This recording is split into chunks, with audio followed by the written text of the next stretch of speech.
Bienvenido al canal de la Primera Iglesia Bautista de San Salvador. Esperamos que seas edificado a través del mensaje que estás por escuchar. Recuerda visitar nuestro muro en Facebook para que conozcas más acerca de nuestras actividades. También puedes escribirnos a nuestro correo electrónico. Será un placer saber de ti. Dios te bendiga.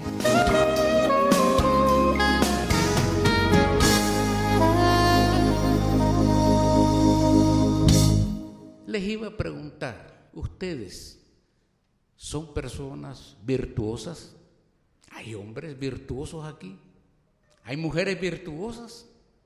Si no sabe qué es ser virtuosa, Proverbios 31 dice que es una mujer virtuosa. Entonces Proverbios 31 decía yo que es un resumen de la mujer virtuosa. Pero no sé si usted ha distinguido también que Proverbios 7 es un resumen de la mujer viciosa, que lo contrario de la virtud son los vicios. Igual como el Salmo 1 puede ser el salmo del hombre virtuoso, del varón virtuoso. Pero el Salmo 14 es el salmo del hombre vicioso. Entonces ya nos vamos poniendo en sintonía quién es virtuoso y quién es vicioso. En música llaman virtuoso a un músico que es capaz de ser creativo, espontáneo, de tocar cualquier instrumento sin haber tenido prácticamente educación musical. Hay quienes se sabe de la historia, por ejemplo, los compositores virtuosos. De niños chiquitos empezaban a tocar. Don Pablo Casals, por ejemplo, en el siglo pasado era un virtuoso del cello. Era una maravilla oír a Pablo Casals. Isaac Perlman era un virtuoso del violín. Mientras que Arturo Rubinstein y Sergio Rachmaninoff, eran virtuosos del piano. Federico Chopin, Niccolò Paganini, Franz Liszt, Johann Sebastian Bach, Amadeus Mozart, Jorge Federico Händel, Luigi Boccherini, entre otros. El mundo los considera virtuosos de la composición, compositores prolíficos. Por cierto, don Benjamín Solís es un compositor. Tiene una sinfonía que se estrenó excelente, capaz de competir. Bueno, yo no soy músico y estoy hablando quizás hasta tonterías, pero capaz de competir, digo yo. No me atrevo a decir que sea un virtuoso, pero frente a mí es un virtuoso del piano, digo yo. Porque la personalidad de los virtuosos es que desde la infancia, ante el primer contacto de un instrumento, son capaces de interpretarlo, de tocarlo. Muchas veces, como dije, sin haber tenido preparación previa o conocimientos teóricos de la música. Generalmente son espontáneos y creativos, capaces de improvisar. Por eso dicen que los que se dedican al jazz o al canto lírico necesitan ser personas de este tipo, personas virtuosas, capaces de improvisar. 1 Corintios capítulo 13 me sirve de ensayo esta mañana para ver si puedo en pocos minutos decirles lo que contiene este versículo. Por eso hablo de las tres virtudes: fe, esperanza y caridad, que son mencionadas prácticamente en todo el capítulo, pero especialmente el versículo 13. La llaman a la fe, la esperanza y la caridad, o el amor, las tres virtudes teologales o teológicas. Ese mote vino de la Iglesia Católica tradicional, que consideraba, antes del tiempo de la Reforma, que las virtudes, especialmente estas tres virtudes, las ponía Dios como semilla en el momento en que el niño era bautizado. El infante, imagínense, a la edad que fuera bautizado, según la teología, el niño recibía estas 3 semillas: fe, esperanza y caridad o amor, que le iban a servir para desarrollarse como un cristiano por el resto de su vida.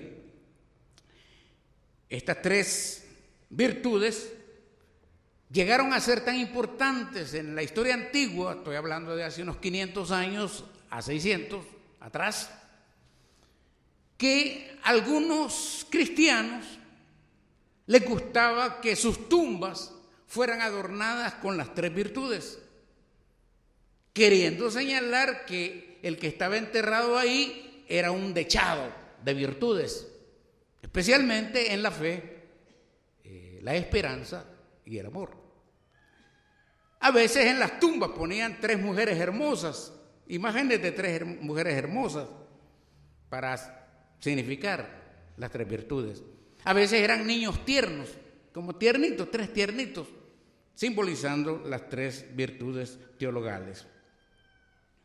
En la literatura hay una novela corta de don Miguel de Unamuno que se llama San Manuel Mártir, quien en los personajes, fácil de leer, en los personajes describe a un curita, un cura, buena gente, piadoso, de pueblo, que representa el amor.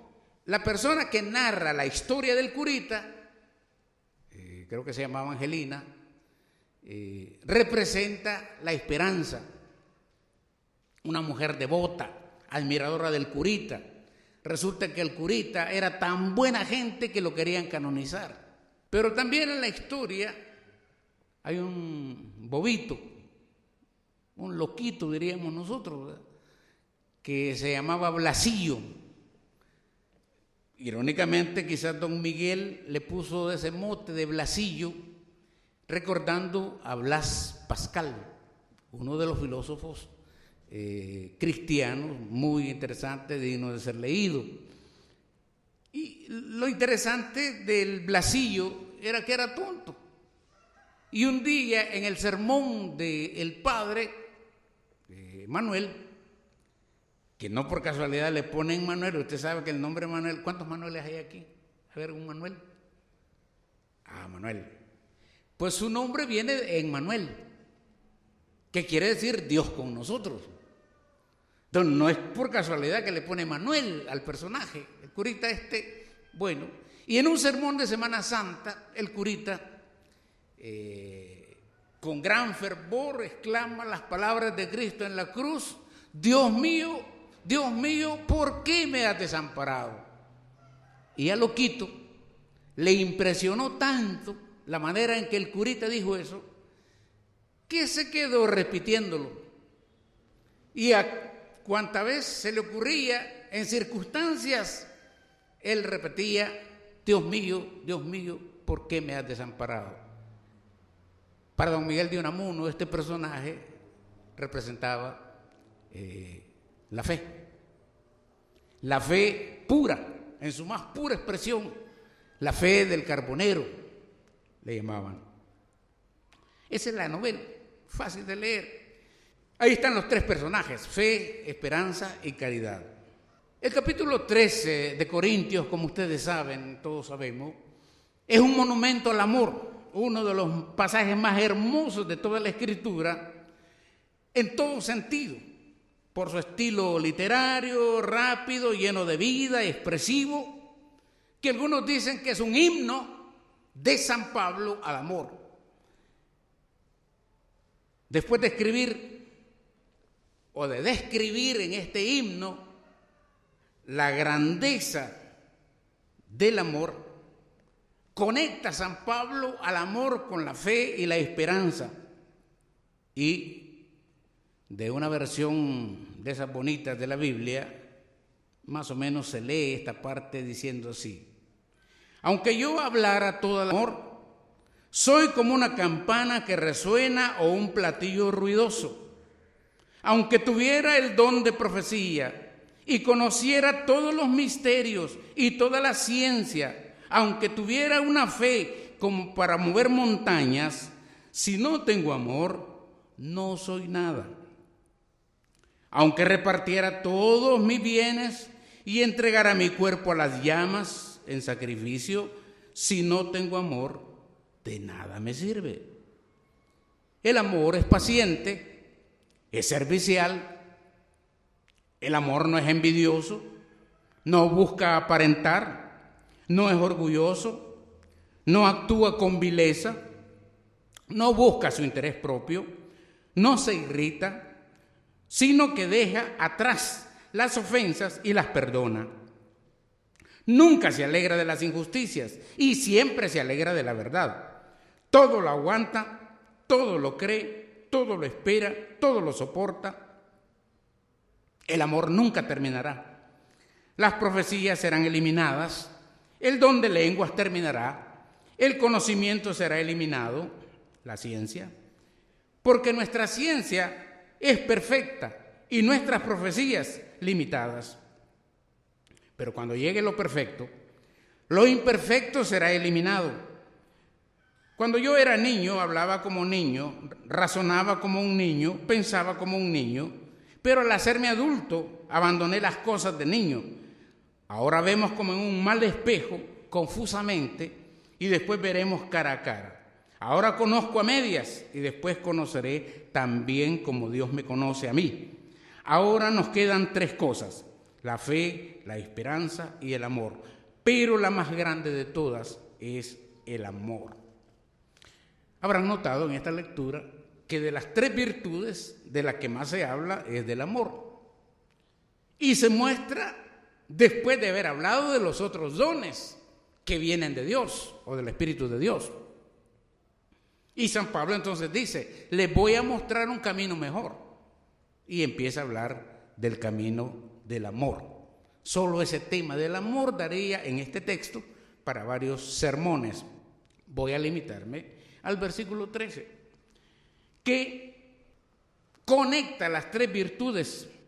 San Pablo, al hablar del amor, en primer lugar, conecta el amor con el prójimo, pero no como un sentimiento meramente humano, sino que está referido a Dios. Y eso lo sabemos. Si queremos amar al prójimo, no podemos hacerlo si no conocemos el amor a Dios. Ese amor, tal como está descrito aquí, es un amor que supera cualquier sentimiento de piedad o de misericordia, porque se remonta hasta Dios mismo. Según San Juan, Dios es la esencia del amor. Es decir, conocer a Dios es conocer el amor. Si alguien quiere conocer el amor verdadero, tiene que conocer a Dios, o no conocerá qué es el verdadero amor. Mayor que el amor de una madre, por supuesto. Un amor que tiene su raíz y su fuente en la esencia de Dios. Un montón de textos podían probar esto. Romanos 5, del 5 al 8, Romanos 8, 32, 2 Corintios 5, 18 al 21, etcétera, etcétera. A quien le interese le puedo dar todas esas citas, más de 10. Pero aquí, en este versículo, el amor integra un trío perfecto con la fe y la esperanza. Me ha sorprendido a mí, estudiando este texto, que aún los masones toman estas 3 virtudes, las trabajan y las enseñan. Poco sabemos de los masones, pero hubo un tiempo en que los masones fueron perseguidos por la misma Iglesia Católica y los cristianos por ser como una secta con secretos, a veces ligada a personas muy ricas. No conozco, la verdad, no me he interesado mucho por conocer de ellos, excepto que me encontré que usan como piedras fundamentales la fe, la esperanza y el amor. 3 versiones de la Biblia dicen este versículo de la siguiente manera: 3 cosas hay que son permanentes. la fe, la esperanza y el amor. Pero la más importante es el amor. Otra versión dice: ahora permanecen la fe, la esperanza y el amor. Estos tres, pero el mayor de ellos es el amor. Y la NBI, otra versión dice: ahora pues permanecen estas tres virtudes, la fe, la esperanza y el amor. Pero la más excelente de ellas es el amor. Por eso hablamos entonces de virtudes. De estas tres virtudes, la mayor, la más importante o la más excelente es el amor. Por eso es que me he atrevido a decir que son tres virtudes que pueden ayudarnos a los creyentes a vivir bien. No solamente para esta vida, sino para cualquier otra después de esta. Especialmente porque, si bien es cierto que la fe y la esperanza se quedan con la historia humana, el amor como virtud trasciende la historia humana, trasciende la vida humana. En otras palabras, para los que esperen llegar a la gloria, no han de sorprenderse encontrarse que el amor será esencia de la gloria de Dios en aquel entonces. Hoy por hoy, a mi juicio, no sirven para vivir, pero para saber vivir, para vivir bien. San Pablo dice: les voy a mostrar un camino mejor, y muestra el camino de estas tres virtudes. Y no solo una vez, otra vez puedo darle un montón de citas, ¿verdad? Romanos 5:1 del 1 al 5, Gálatas 5 del 5 al 6, Efesios 1:15 al 18, Colosenses 4:5, primera, etcétera, etcétera, ¿verdad? Si les interesa otra vez. En este capítulo, especialmente del versículo 7 para abajo, Pablo señala la conexión del amor, la fe y la esperanza. Tres virtudes que estamos de acuerdo con los que han señalado que son regalos de Dios. Son para la bendición de Dios. Reflejan la esencia de Dios. Ni el amor, ni la fe, ni la esperanza son productos humanos. No pueden ser. A no ser que Dios actúe en la vida de los seres humanos, el ser humano no puede ser una persona de fe, una persona de esperanza o una persona de amor. Así que se puede jugar un poquito con estos términos, de manera que uno puede decir que el amor cree y espera, o el que ama puede creer y puede esperar. Y en consecuencia, el que cree ama y espera, y por eso también el que espera cree y ama. ¿Se da cuenta la conexión de estas tres virtudes? No trato de jugar con las palabras. Pienso que hay que recordar, si hablamos de la fe comienza en el momento que un ser humano se abre para recibir el Espíritu de Dios y se abre para amar a Dios, se abre para recibir el amor de Dios y se abre para expresarle su amor a Dios. Quien puede hacer eso es un creyente.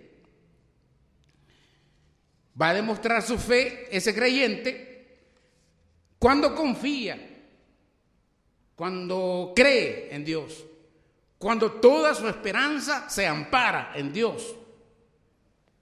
Y por eso podemos afirmar que ese tipo de fe saca a la persona de sí misma y la pone en Jesucristo. Por eso, creer en Cristo es estar en Cristo, vivir en Cristo. Quien cree se consagra a Cristo de una manera permanente. Creo yo que las debilidades que encontramos a veces en la iglesia cristiana se debe a malos entendimientos de lo que es la fe.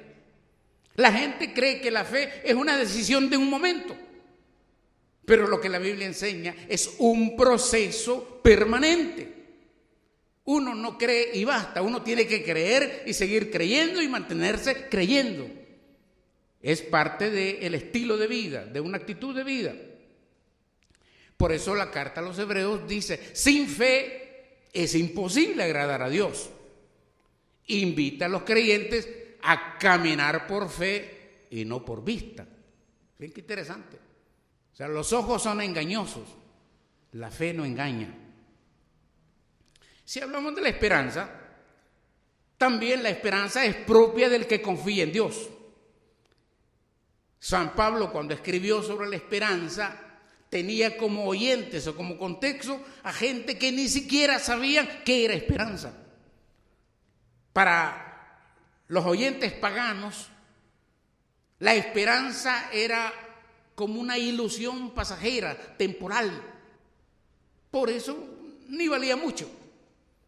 Una cosa puntual, terminal y de momento. Pero la esperanza cristiana de la cual Pablo está hablando es otra cosa. Él afirmó sin tapujos que los que no tenían esperanza en este mundo era porque no tenían a Dios. Efesios 2:12.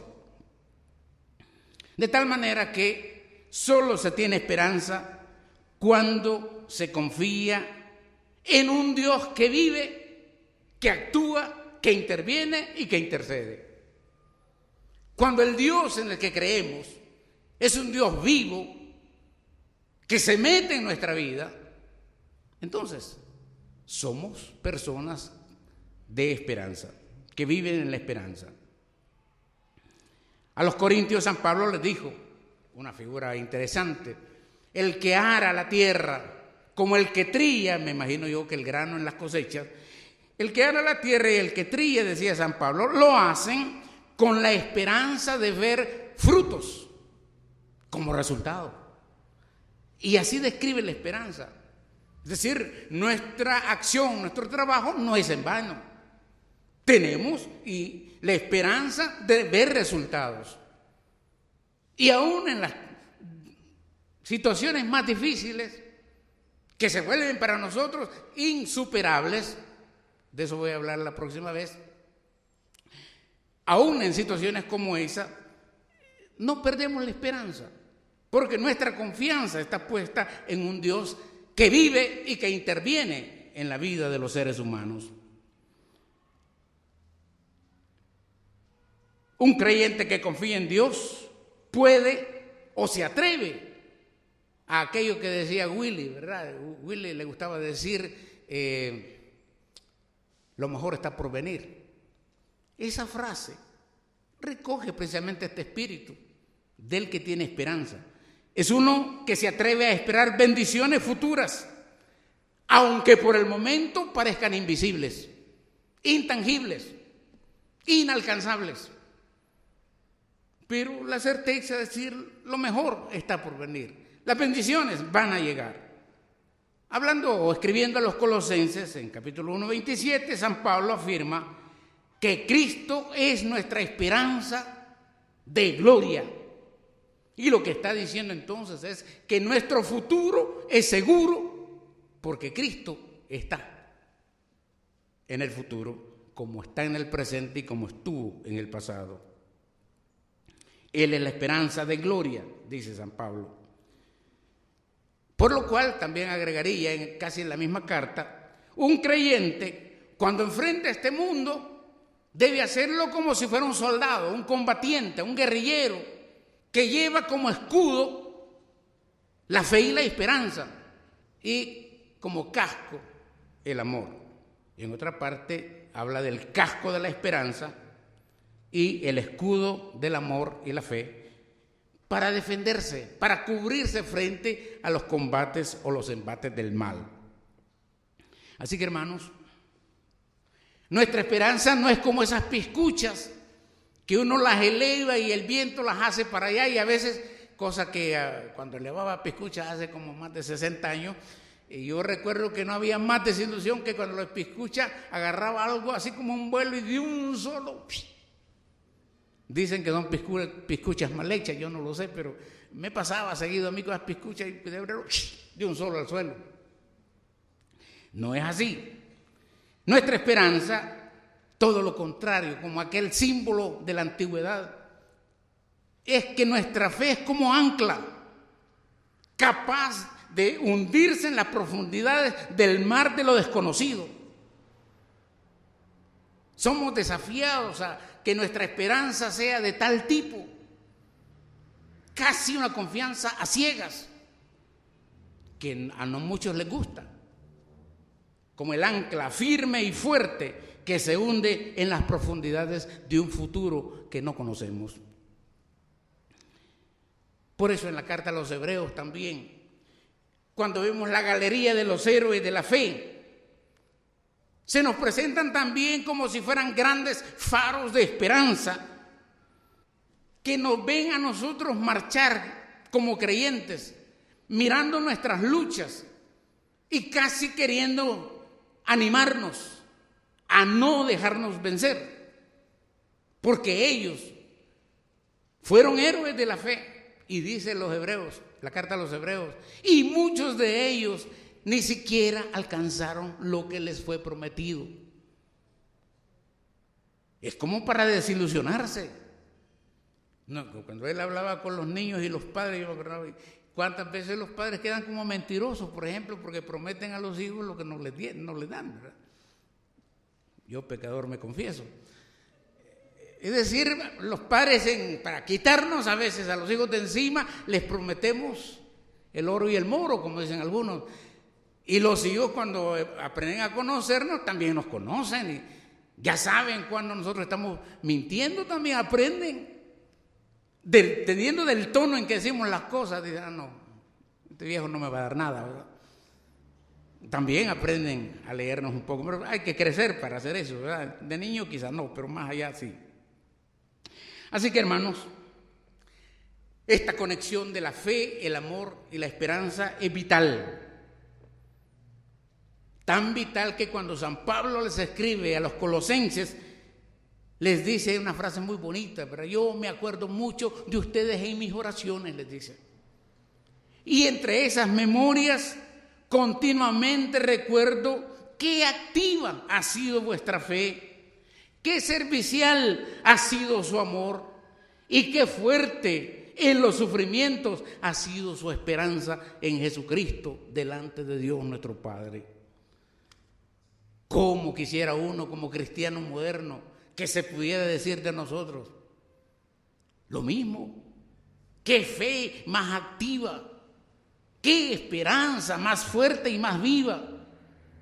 ¡Y qué amor más solidario y más sacrificial y entregado! Otros textos como Gálatas 5:5, Hebreos 6:10, 1 Pedro 1:21 confirmarían el mismo tono en que se conecta la fe, la esperanza y el amor. Así que de estos textos, hermanos queridos, se puede concluir que la esperanza, la fe y el amor del cristiano es un acicate para vivir la vida con fidelidad, sin egoísmos, porque un creyente no va a desear bendiciones para sí que no desea también para los demás. Por eso en esta parte, que sería como la tercera parte, la parte final de este himno, suena como la más emotiva y la más solemne de las expresiones de San Pablo. Aquí canta él la duración del amor como algo para ahora y para siempre. Frente a lo pasajero del conocimiento, de la ciencia, de la misma fe, como algo que va a pasar, va a terminar. Pero lo único que se prolonga de todo esto es el amor. Pasará la fe, pasará la esperanza, pero el amor quedará. Aunque los tres son expresiones de la esencia de Dios, perdurará lo que es la esencia mayor de Dios, el amor de Dios. Porque si eso no fuera así, no tendría objeto ni el amor de Dios, ni la muerte de Cristo, ni habría razón para ser iglesia, mucho menos para ser cristiano. Si usted borra la palabra amor de Dios de la Biblia, no hay nada. todo queda vacío. Así que por eso, cuando San Pablo encuentra a la iglesia de Corinto dividida, peleándose, porque algunos hermanos pretendían o presumían hablar lenguas o tener don de sanidad, otros se creían mejores que otros creyentes, San Pablo pone los dones en su lugar y entonces, después de hablar de todos ellos, los que a ellos les parecían los dones más atractivos, les dice: les voy a mostrar un camino mejor. Y entonces empieza a hablar del amor, de la fe y de la esperanza. Esta parte final, San Pablo usa algunas comparaciones que son interesantes para simplemente decir que con todo, nuestra fe es imperfecta, nuestra esperanza es imperfecta y nuestro amor también es imperfecto. Imagínense qué contradicción. Somos llamados a ser gente de fe, gente de esperanza y gente de amor, pero aún lográndolo, somos imperfectos. ¿Por qué? Yo diría que es como la mancha de la historia, la limitación de la historia, de este mundo terreno en que nos movemos. Y él lo pone de esta manera. Él dice, como constatando que nuestra fe y nuestra esperanza son imperfectas, porque nuestra confianza en Dios no es permanente. Tendemos a ser vacilantes, dudosos, porque no es aceite que engrana la maquinaria de la vida permanentemente, sino que es como cuentagotas de la vida, de la existencia. Y por eso a veces un creyente alterna entre buenas situaciones, bendecidas, y también derrotas, en las cuales se hunde sin poder salir. Le cuesta descubrir que aún en las derrotas Dios puede caminar,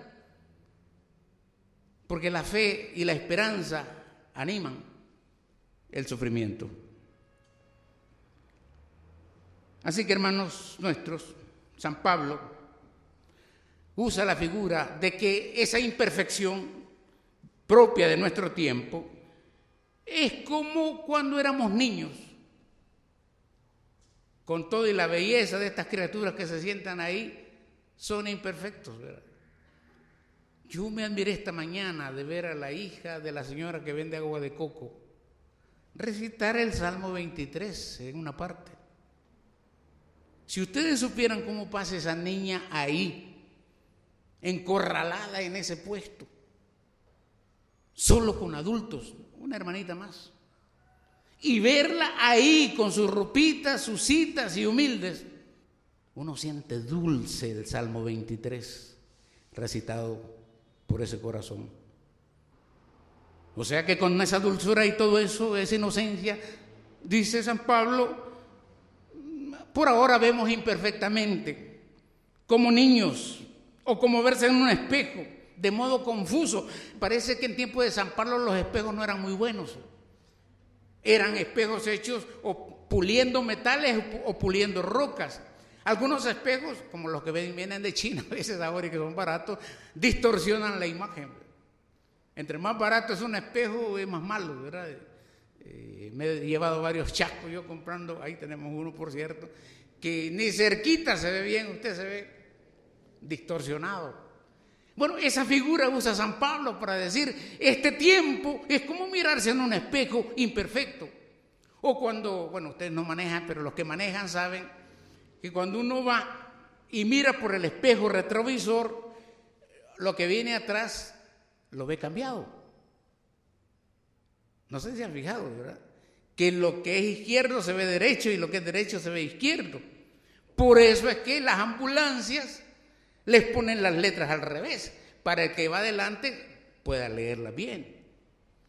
Eso es lo que Pablo está usando aquí para decir, en esta historia vamos a ver las cosas distorsionadas, pero va a llegar el día en que seremos capaces de ser vistos de la manera en que Dios mira, cara a cara, sin engaños. O sea,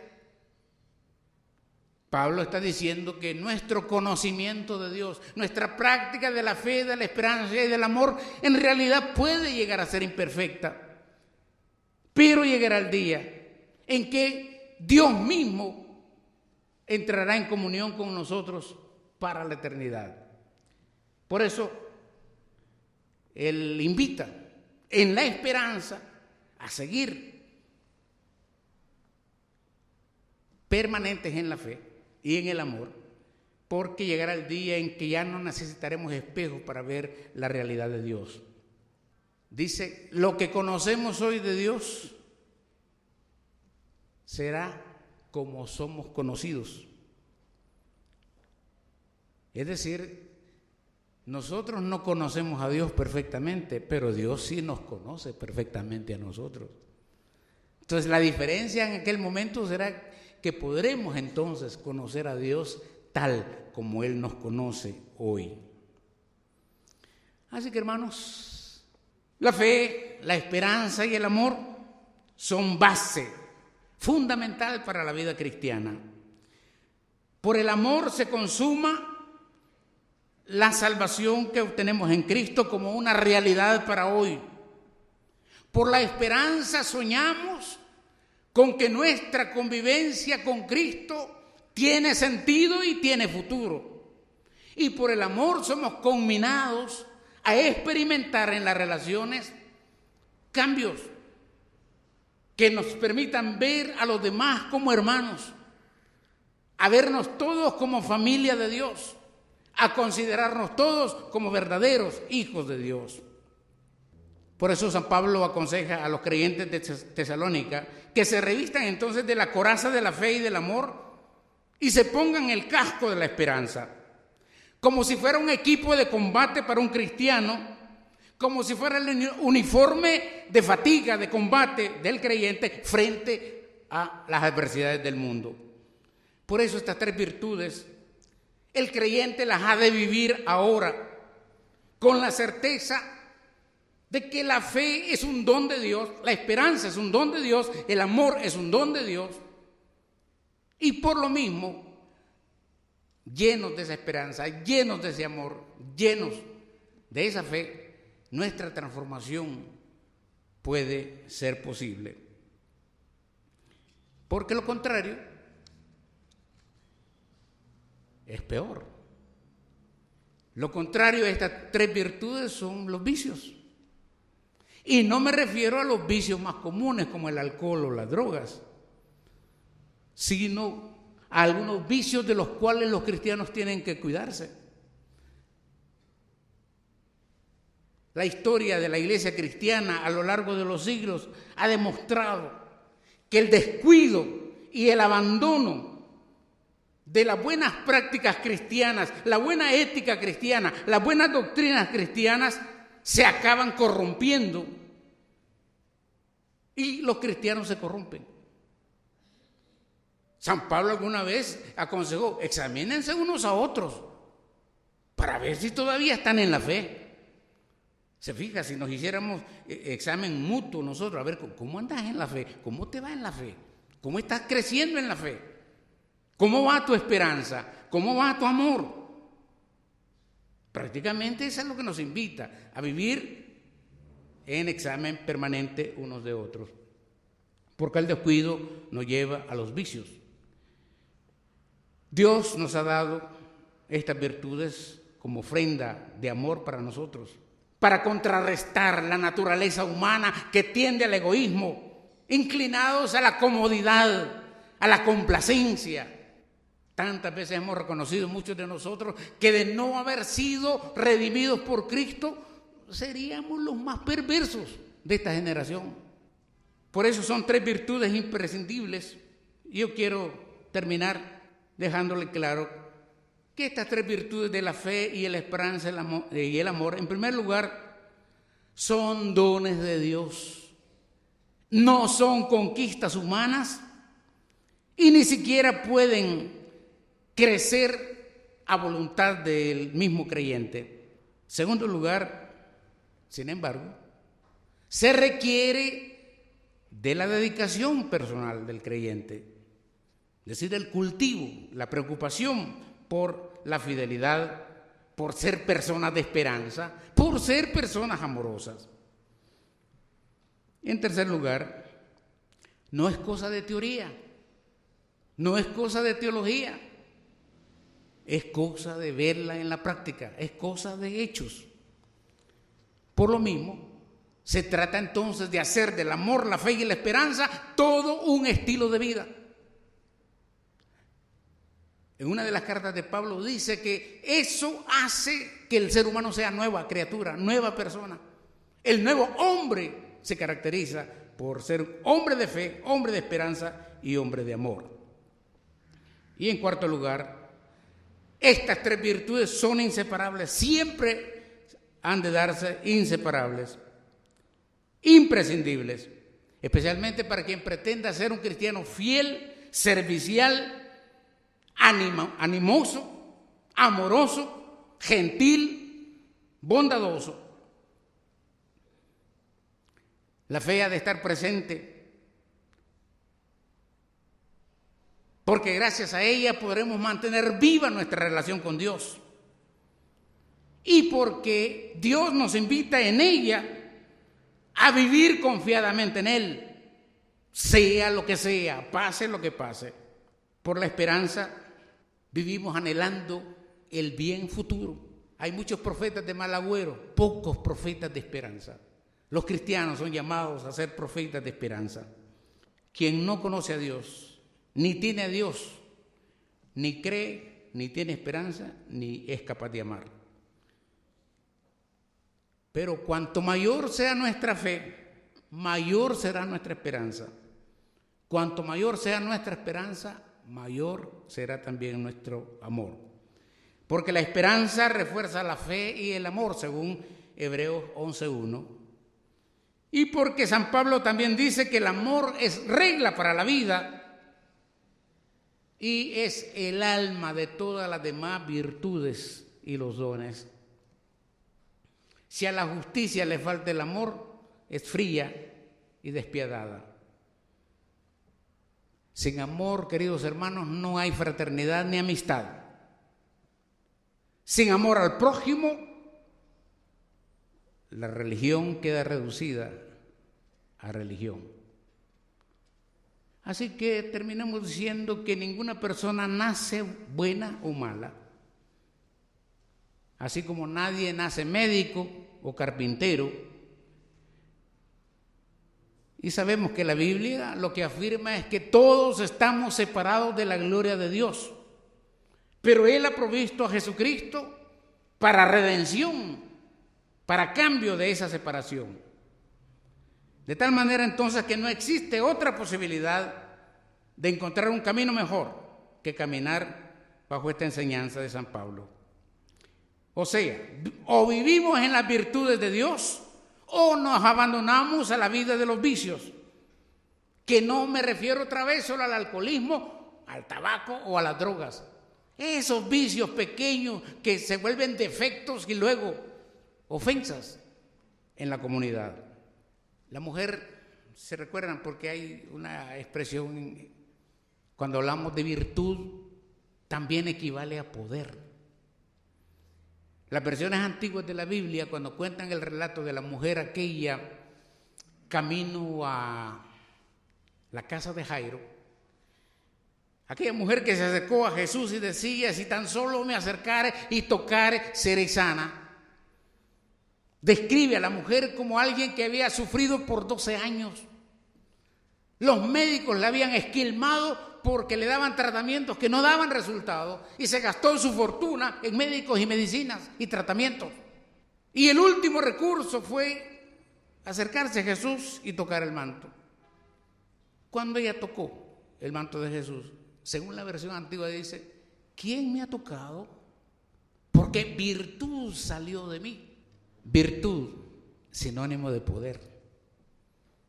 Entonces, quien es una persona de fe y persona de esperanza y persona de amor, es una persona de poder.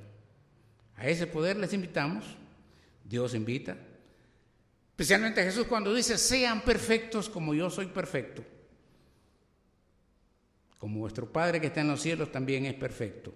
En otras palabras significa, hermanos y hermanas, háganse personas virtuosas. Asuman un estilo de vida guiado por una fe que puede mover montañas, por una esperanza que no se deja derrotar, ni siquiera viendo las metas no alcanzadas, y por un amor que sea capaz de creerlo todo, de esperarlo todo, de perdonarlo todo y de soportarlo todo. Que Dios les ayude a hacer eso.